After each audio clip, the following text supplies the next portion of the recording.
Role-playing game players come in all stripes and colors, but the one thing they all have in common is that they love to talk about their characters. So I decided to create a podcast where players are invited to talk about the one thing they love to talk about most.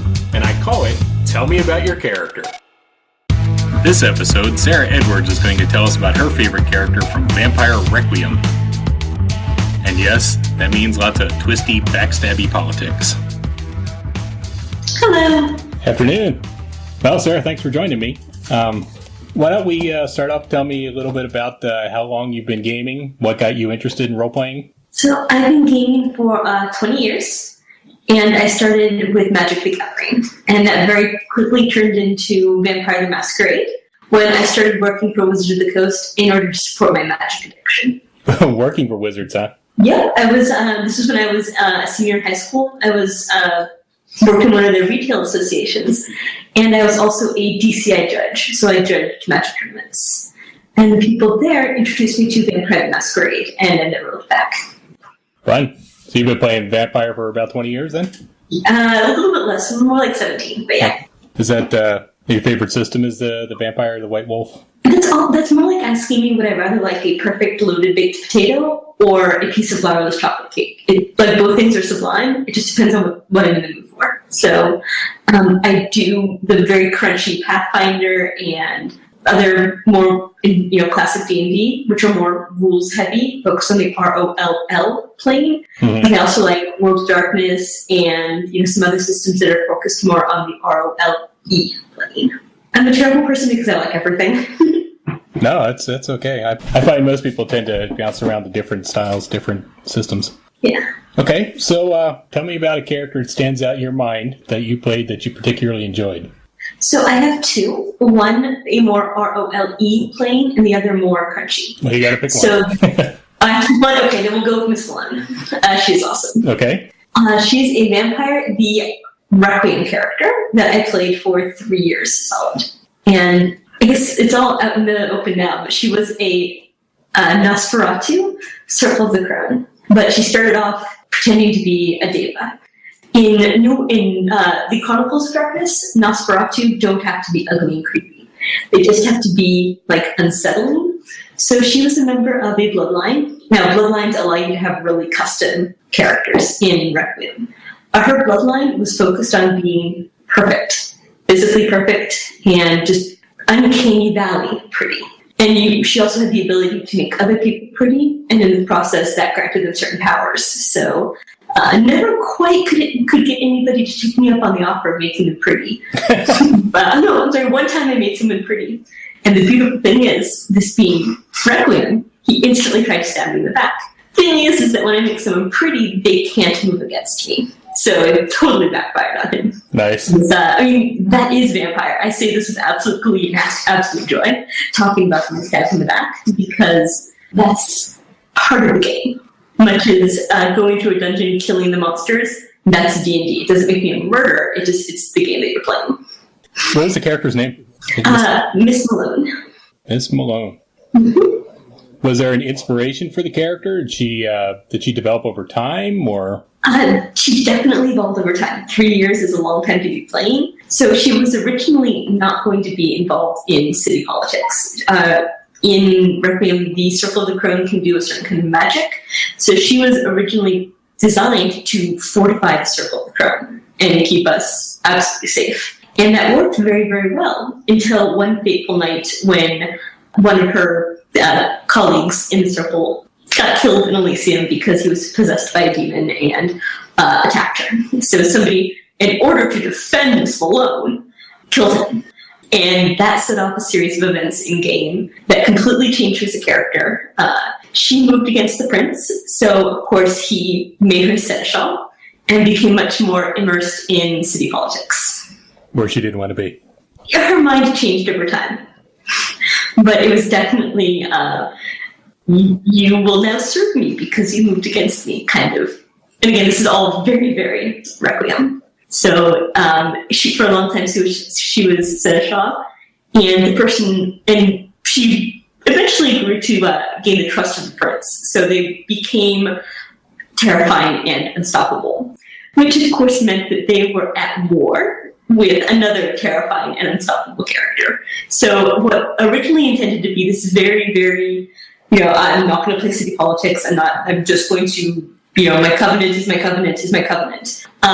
Through gameplay and the actions of other characters, completely morphed. And this started a war between the Circle of the Throne and the Order Cool, so today being the Ides of March is actually the perfect day to be talking about Miss Malone, because there ended up being a bit of a big reveal about the true relationship of the nature between Miss Malone and the Prince on the Ides of March, because she had convinced the Order Cool that she was a double agent, when in fact she was completely loyal to the Prince by this point. So she convinced Owen, who was the leader of the Order Cool, to move against the Prince on the Ides of March.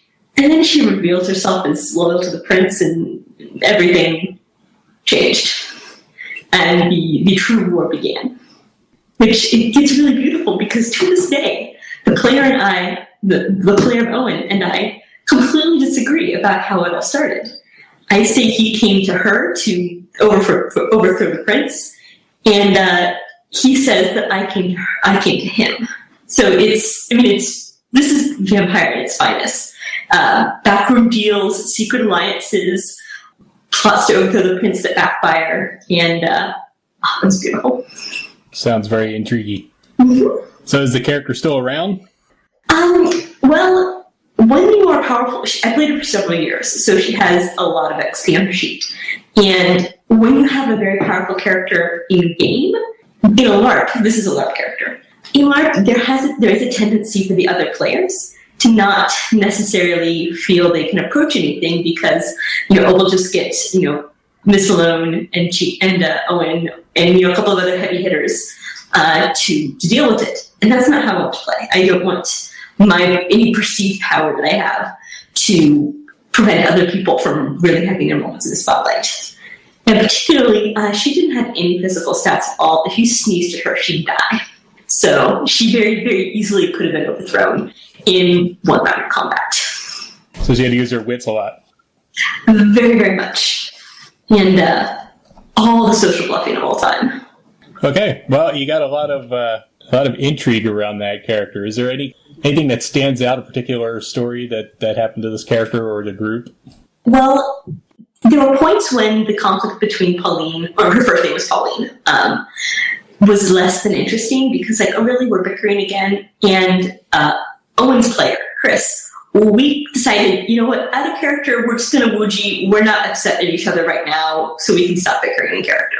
Because bickering with a friend, particularly when LARP is the only time that you see some of those friends, gets really old really fast. And I'm playing a brand new character right now who, on the sheet, is nothing like Malone, and in the concept is nothing like Malone. But I know for a fact there are players who are assuming that she is Malone 2.0, which I'm actually working with the storyteller to figure out, okay, what can I do to make Gur, which is my current character, not Malone 2.0? There was also, so that's the out-of-character ramifications of having a lot of social intrigue. The in-character ramification, well, the reason Malone was loyal to the Prince was because of a blood bond. So they were bound, and somebody, Alenkea, and they're the "we're going to save everyone" covenant, decided he was going to take him upon itself to break the blood bond. So there was this fantastic scene where the player is singing a hymn, and I'm reciting Lord's Prayer back at him to try to stop it, to see if I can tap into some of that. It was this beautiful scene. And I'm literally on the floor, ripping at my hair, and my makeup's running. And it was just a very powerful scene where he ended up breaking the blood bond, and instantly Malone started going by her first name. Because for a long time, I had a decoy secret of I never told anyone my first name. It didn't matter at all. There was nothing powered by it. But it kept everybody looking for something that didn't matter. While my blood bond with the Prince, the exact level of my magic powers, nobody knew about that. So it was this great...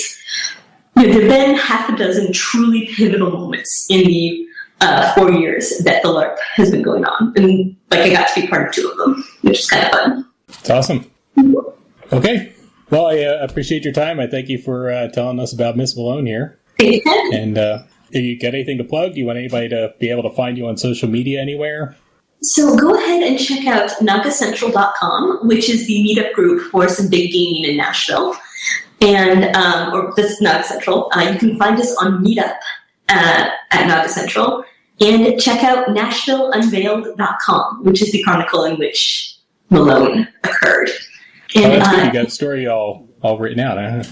Well, that's something that's cool. That we're actually working on a shared Google Doc between all the players. And soon that's going to become viewable to anybody who wants, because it's very clearly this is an out-of-character document, or an in-character knowledge document. Some of the backstory. Thank you very much for doing this, Steve. Yeah, well, thank you. Have a good afternoon. You too. This has been Tell Me About Your Character. Listeners are free to distribute this recording as long as credit is given to tellmeaboutyourcharacter.com and as long as interviews remain unmodified. Our theme song is Remix Safety Guide by Brokovaco and Love Shadow. You can find more information, including links to the original recording, at tellmeaboutyourcharacter.com.